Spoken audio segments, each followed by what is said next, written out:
사무엘상 말씀 함께 나누겠습니다.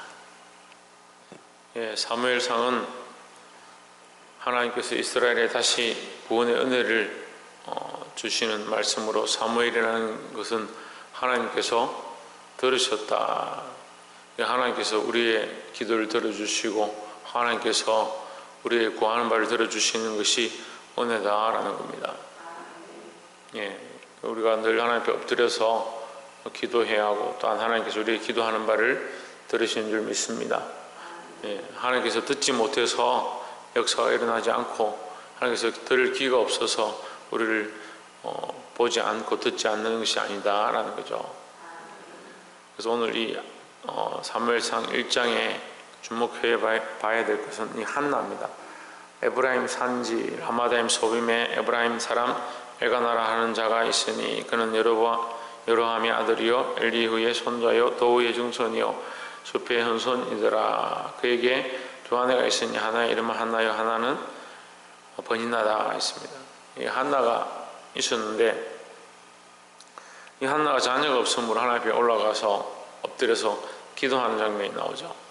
근데 성경에는 여인의 이름들이 잘 등장하지 않습니다. 그런데 몇 안 되는 이 여인들의 등장은 굉장히 중요한 부분으로 작용하고 있습니다. 구약에서도 여인들의 이름은 사실 실제로 등장해서 하나님 하신 일들을 보이고 믿음의 일들을 하는 여인들은 구약에서도 10명도 안 되죠.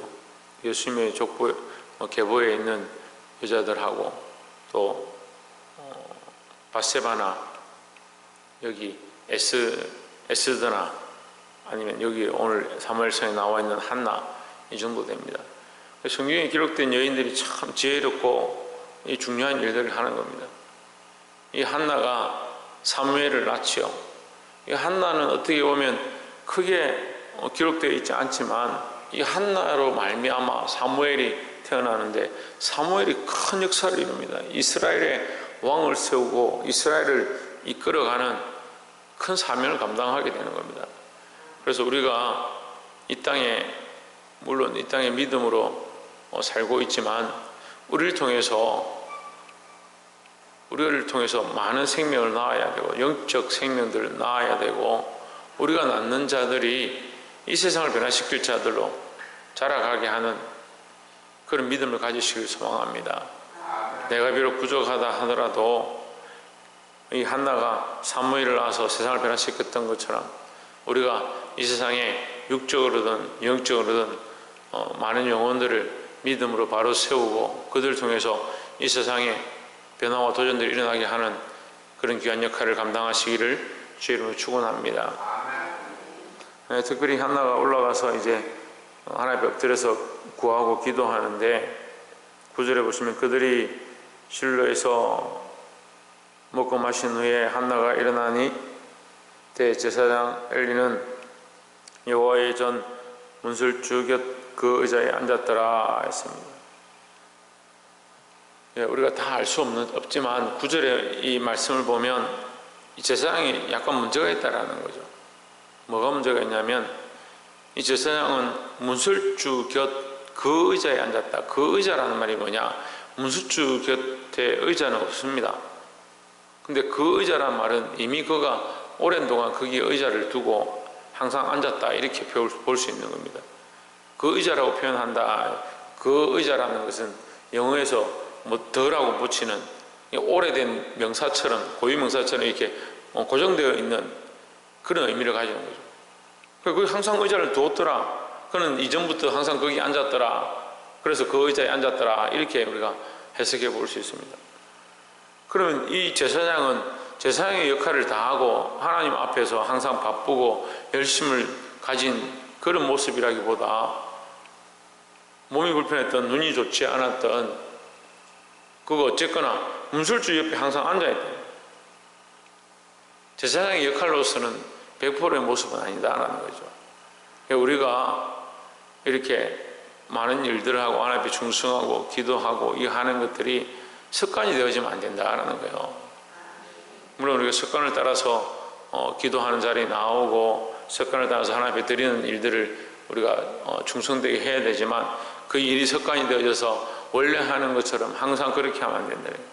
이게 생명이 되어서 살아있어야 되고 살아계신 하나님 앞에 그 믿음이 날마다 진실함으로 살아가야 될 줄 믿습니다. 10절에 한나가 마음이 괴로워서 여호와께 기도하고 통곡하며 11절에 서원하여 이르되 만군의 여호와여 만일 주의 여종의 고통을 돌아보시고 나를 생각하시고 주의 여종을 잊지 아니하사 아들을 주시면 내가 그의 평생에 그를 여호와께 드리고 삭도를 그 머리에 대지 아니하겠나이다 했습니다. 여기 한나가 기도하는 장면이 나오죠. 뭐라고 기도합니까? 하나님께서 주시면 하나님께 돌리겠다. 우리의 기도의 원리는 항상 이렇게 해야 합니다. 항상 이래야 합니다. 지금 우리에게 주신 모든 것들이 하나님의 것입니다. 하나님의 것인 줄 알기 때문에 하나님께 돌리는 것이고 하나님께서 모든 것을 내게 허락하셨기 때문에 내가 하나님 앞에 드리겠다 하는 것이고 하나님 위해서 살겠다 하는 것이고 그게 기도의 원리입니다. 왜냐하면 우리의 생각의 바탕이 하나님께로부터 왔음을 알기 때문에 하나님께 구하는 거죠.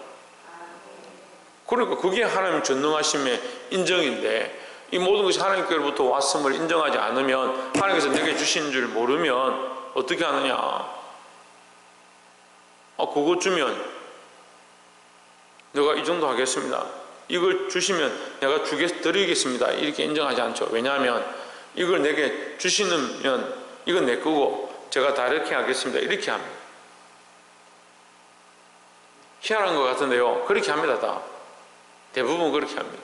하나님께서 내게 주셨고 내가 있는 것 자체도 내가 입술로 고백하는 것 자체도 내가 이 세상에 살아가는 것 자체도 하나님의 은혜인 줄 잊어버린 겁니다.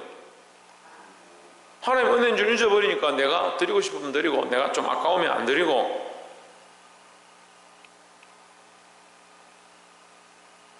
그러니까 무슨 기도의 응답을 받겠습니까? 그런 기도의 응답을 받지 못하니까 더 드릴 수가 없죠. 더 하나님 앞에 나올 수가 없죠.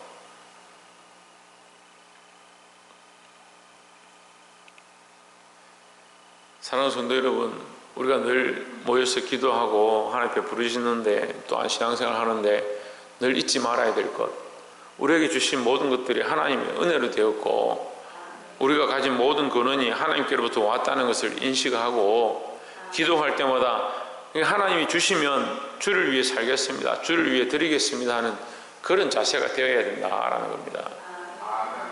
그리고 어떤 사람들은 그러면 하나님 주셔서 이거 드리면 나는 어떻게 하냐? 성경의 원리는요, 하나님께 드리면 더 풍성하게 주시지 우리를 궁핍하게 하지 않습니다. 근데 자꾸 인간들 그렇게 계산을 하는 거죠. 이렇게 해서 내가 드리면 어떻게 하냐? 그러니까 딱 그 정도밖에 안 되는 거예요. 하나님 마음을 헤아리고 하나님 앞에 드리고 응답할 수 있는 자들이 되길 소망합니다. 14절에 엘리가 그에게 이르되 내가 언제까지 취하여 있겠느냐? 포도주를 끊으라 했습니다. 15절에 한나가 대답하여 이르되 나의 주여 그렇지 아니하나이다. 나는 마음이 슬픈 여자라 포도주나 독주를 마신 것이 아니요 여호와 앞에 나의 심정을 더한 것뿐이오니 했습니다.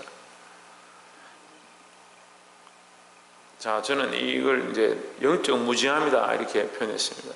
한나가 기도하는데 입술만 움직이고 소리를 나지 않으니까 엘리가 의자에 앉아서 가만히 쳐다보니까 여자가 하나 와서 기도하는데 입술만 흔들흔들 하는데 입술만 뻥긋뻥긋 하는데 말을 안 한다.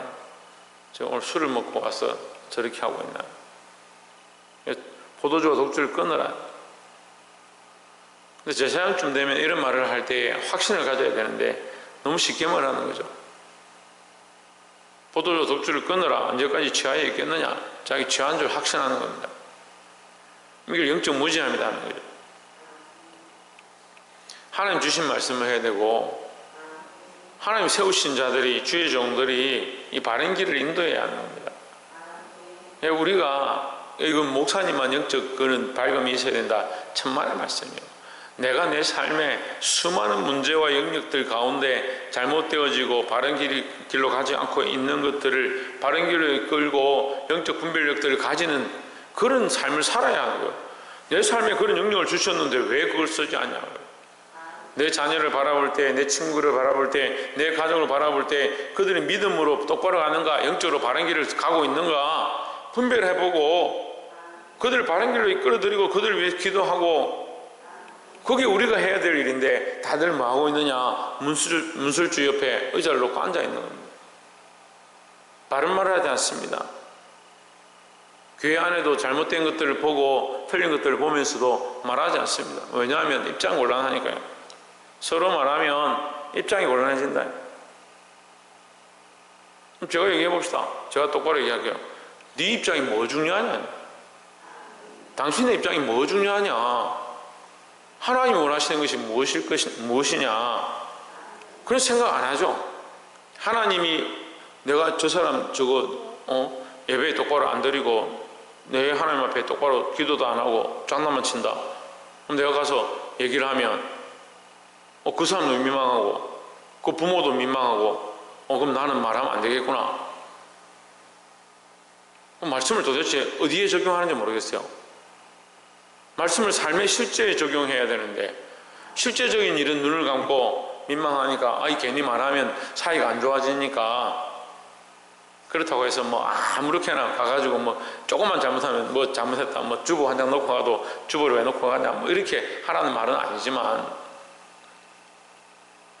우리가 바른 것을 바르다 하고 틀린 것을 틀리다 하고 얘는 얘하고 아니는 아니라고 말해야 되는 거예요. 근데 우리가 그걸 하지 않는 이유가 뭐냐? 그 인간적인 생각들 때문에 안 하는 거죠.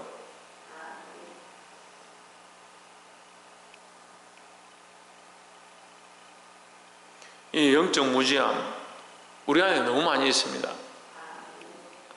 하나님의 뜻을 구하고 하나님 원하시는 것이 무엇일까? 하나님 마음이 무엇일까? 그 생각해서 그 말씀대로 순종하며 나아가기보다 내가 보기에, 내가 생각하기에, 내 눈에 보이기에 이렇다 그대로 판단하는 거예요. 이 어리석은 영적 무지함 내려놓고 하나님 원하시는 마음을 가지시기를 주의 이름으로 축복합니다.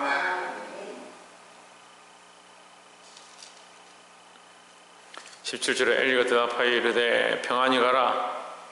이스라엘 하나님이 너의 기도하여 구한 것을 허락하시기를 원하노라. 18절에 이르되 당신의 여종이 당신에게 은혜 있기를 원하나이다 하고 가서 먹고 얼굴에 다시는 수색이 없으니라 했습니다. 자, 이게 참 어려운 난제 중에 하나인데요.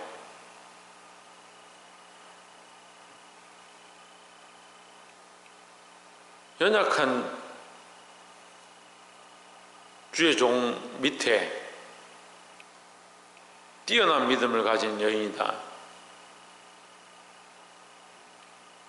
이게 무슨 말이냐면요, 그냥 우리가 쉽게 실제적으로 생각을 해보면 앞에 말씀 전하거나 이 사람들을 인도하는 영적 지도자는 어리석은데 그 말씀을 듣는 사람들은 믿음이 있다, 그런 상황인 거죠. 예를 들어서 그럼 어떤 일이 일어나느냐? 역사가 일어나는 거예요. 그러니까요, 우리 각자가 믿음으로 하나님의 말씀을 받고 아멘 하면 되는 거예요. 지도자가 때로는 잘 선택하지 못하고 바른 길을 가지 못한다고 하더라도 우리는 믿음의 선택을 하고 하나님 바라보면 되는 거죠. 근데 물론 지도자도 하나님 바라보고 여러분을 인도하는 자들도 믿음으로 서 있으면 더 좋겠죠. 근데 이것은 교회 안에서만 아니고 교회 밖에 나가서도 마찬가지입니다. 세상의 지도자들, 또 내가 만나는 사람들, 내 위에 있는 사람들은 영적으로 무지할 수 있습니다. 우리는 계속 어떻게 해야 되냐? 그 믿음으로 하나님 바라보는 거죠. 근데 이 한나가 그것을 은혜 있기를 원합니다 이렇게 하고 그가 말하는 것을 은혜로 받았고 아멘으로 받았습니다. 그게 응답이 일어난다, 하나님 역사하심이 일어난다는 거죠. 이것은 엘리의 능력이 아니에요. 엘리의 능력이 아니잖아요. 어디서 오는 겁니까? 하나님의 능력이지만 누가 이걸 받았습니까? 한나가 믿음으로 받았습니다. 하나님께서 우리에게 각자에게 복 주시기 원하시는 줄 믿습니다. 누가 받습니까? 우리 각자가 받습니다. 어떻게 받습니까? 믿음으로 받습니다. 예, 더 단편적으로 말씀드리면 제 믿음으로 여러분이 복 받는 게 아니에요. 그래서 때로는 이제 축도를 해주거나 병 고치기는 것을 위해서 축사를 해주거나 이게 안수를 해줄 때 있습니다. 전에도 말씀드렸는데 어린아이들은 기도를 해주면 금방 눈을 뜨면서 목사님 이제 괜찮아요, 머리가 안 아파요, 배가 안 아파요, 이렇게 하는 일들을 많이 봅니다. 근데 나이 드신 분들은 항체가 잘 안 움직여서 그런지 이렇게 아무리 기도를 해도 뭐 네, 감사합니다 하고 그냥 가요. 나이 드신 분들하고 아이들하고 제가 비교하고자 하는 게 아니라 이게 아이들이 순수하다. 순수하단 말은 무슨 말입니까? 네가 병 나았다 하면 아멘 하고 그냥 나았다고 생각하는 거죠. 너 괜찮다 하면 괜찮은 줄 아는 거죠. 그걸 금방 낫는 거예요. 금방 은혜가 나타나는 거예요. 그게 누가 중요하냐? 받는 자가 믿음으로 받는 것이 중요하다라는 거예요. 근데 때로는 어떤 사람들은 자기에게 안수를 해달라고 저한테 찾아옵니다. 저는 하기 싫다라고. 나는 안 해주겠다. 이렇게 한 적이 있습니다. 믿음은 없는데 안수해 주기를 원하는 거예요. 본인이 받을 마음은 없는데 손을 얹어 주기를 바라는 거죠. 아니, 손을 얹으면 역사가 나타나는 줄 아는데 왜 믿음은 없냐고. 하나님 믿을 마음은 없고 예수 믿을 마음은 없고 자기 삶을 헌신할 마음은 없고 예배하러 나올 마음은 없는데 안수는 해달라.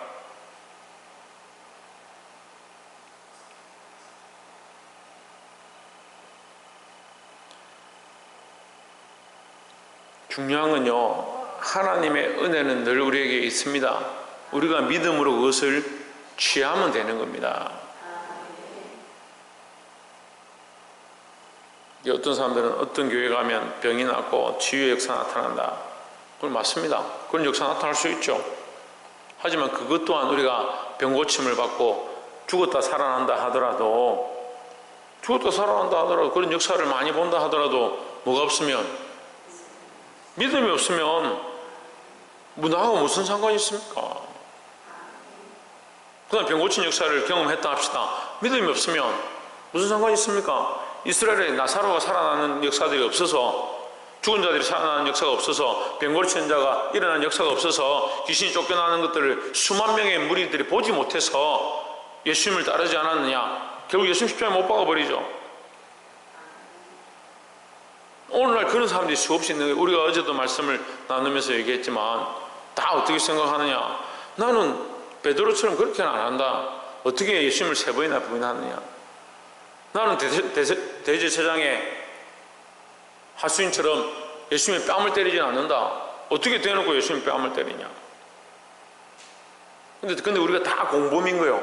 수만 명이 그 사건들을 보았고 이스라엘에 예수님에 대한 소식을 모르는 사람이 없었습니다.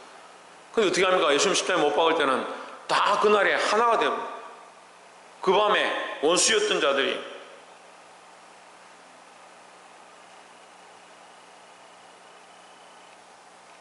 사랑하는 성도 여러분,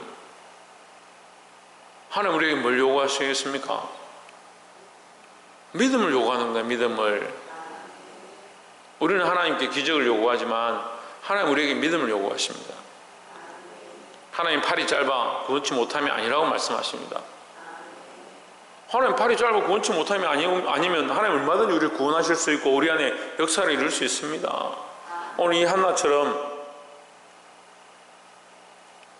그의 영적 지도자가 하는 말들이 별로 맞지 않는 것처럼 보이고 그의 말하는 것들이 옳지 않은 것처럼 때로는 보였지만 그런 믿음으로 그것을 받습니다. 믿음으로 하나님 앞에 늘 서기를 주의 이름으로 축원합니다. 20절에 한나가 잉태하고 때가 이름에 아들을 낳아 사무엘이라 이름하였으니 이는 내가 여호와께 그를 구하였다 함이더라 하십니다. 22절에 오직 한나는 올라가지 아니하고 그 남편에게 이르되 아이를 젖된 때거든 내가 그를 데리고 가서 여호와 앞에 베게 하고 거기 영영이 있게 하리이다. 23절에 그 남편 엘가나가 그에게 이르되 그대의 소견에 선한 대로 하여 그를 젖되기까지 기다리라. 오직 여호와께서 그 말씀대로 이루시기를 원하노라 했습니다. 예, 이 남편도 참 믿음이 대단한 거예요. 여러분 보십시오. 이 한나의 평생 소원이 뭡니까? 왜? 자녀 낳는 거죠. 자식 낳는 거죠. 한나의 평생 소원이 자식 하나 주길 원하는 거예요.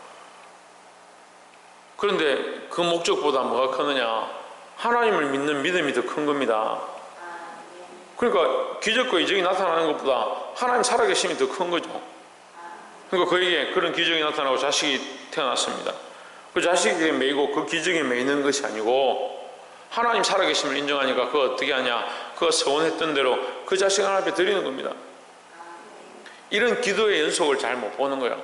하나님 우리에게 응답해 주십시오. 우리에게 역사해 주십시오. 역사하시면 제가 이것을 드리겠습니다.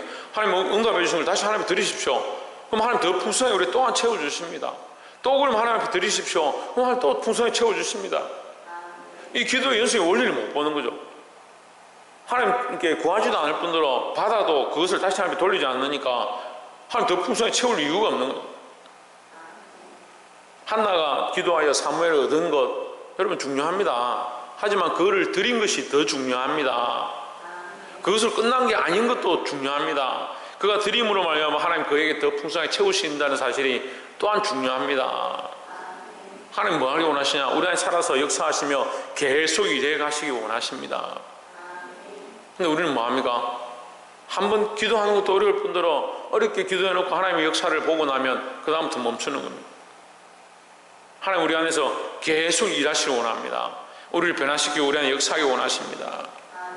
이것을 믿음으로 고백하고 하나님의 역사를 구할 수 있는 저와 여러분 되기를 주의 이름으로 축원합니다. 오늘 이 한나와 엘가나가 이것을 믿음으로 결정하고 내년 올라가는 것을 멈추고 이 아이가 젖될 때까지 키우다가 젖을 뗀 후에 하나님 앞에 드렸던 것처럼 믿음의 결단을 하고 하나님 주셨으면 하나님 주신 것이라 생각하고 하나님 기뻐하시는 방향대로 선택할 수 있는 저와 여러분 되기를 주의 이름으로 축원합니다. 26절에 한나가 이르되 나의 주여 당신의 사심으로 맹세하나이다. 나는 여기서 나의 주 당신의 곁에 서서 여호와께 기도하던 여자라. 28절에 그러므로 나도 그를 여호와께 드리되 그의 평생을 여호와께 드리나이다 하고 그 아이를 거기서 여호와께 경배하니라 했습니다. 27절에 보면요, 이 아이를 위하여 내가 기도하였더니 여호와께서 나의 구하여 기도한 바를 허락하신지라 했습니다. 27절에서 여호와께서 허락하신지라, 28절 뭐랍니까? 그래서 나도 그를 여호와께 드리나이다 이렇게 하는 거예요. 이거 제가 제 얘기가 아니잖아요. 말씀이 그대로 얘기하잖아요. 내가 여호와께 구하였더니 여호와께서 내게 그 아이를 주셨나이다. 그러므로 나도 그 아이를 여호와께 드리나이다. 그러니까 이 믿음이 얼마나 놀라운 믿음이에요. 드림의 기쁨을 잘 모르는 사람들이 많이 있어요. 전에도 제가 말씀을 나눌 때 늘 가르쳤는데 찬양은 뭡니까? 하나님의 역사하심을 돌려드리는 거예요. 하나님께 영광을 돌려드리는 거예요. 돌려드리는 거예요. 원래 하나님의 영광이 나타나 있었는데 그 하나님의 영광을 인정하고 돌려드리는 겁니다. 그러면 뭡니까? 하나님께서 우리에게 뭘 베풀어 주십니까? 은혜를 베풀어 주죠. 우리에게 기쁨과 평안함을 주십니다. 그러면 그 감격한 백성들이 뭐합니까? 아멘하고 찬양하고 높이고 하나님의 이름을 외치면서 또 하나님을 찬양합니다. 그럼 하나님 또 뭐 하십니까? 또 우리에게 또 기쁨과 평안함을 주십니다. 그게 은혜가 연속이 되네. 계속 올려드리고 역사하시고 은혜 올려드리고 역사하시고 이게 계속 반복되어야 돼요. 한번 찬양하고 은혜가 있었다. 그럼 끝나버려. 기도도 마찬가지죠. 하나님이 구했습니다. 하나님 우리에게 응답해 주십니다. 다시 하나님께 돌려드립니다. 하나님 다시 우리에게 큰 응답을 주십니다. 또한 하나님이 다시 올려드립니다. 하나님 또 우리에게 응답했습니다. 이게 연속되어야 돼요. 11조를 100원 드렸더니 하나님 우리에게 1000원을 채워주셨다. 또 하나님 앞에 1000원을 드렸더니 하나님 우리에게 10,000원 주셨다. 이 11조의 풍성함들이 점점 넘치고 예배의 풍성함이 넘치고 은혜의 풍성함이 넘치고 그래서 은혜 위에 은혜가 되어야 하는데 이 원리를 모르는 사람들은 하나님께 돌려드리지 않는 거예요. 돌려드리지 않는 거예요. 응답도 겨우 받을 뿐더러 받았으니까 내 거다 착각하는 거죠. 말씀을 맺겠습니다. 하나님 우리 안에서 계속 역사하시기 원하십니다. 이 믿음을 잊어버리지 말고 하나님 다시 돌려드리고 하나님의 크신 영광을 바라볼 수 있기를 주의 이름으로 축원합니다. 기도하겠습니다.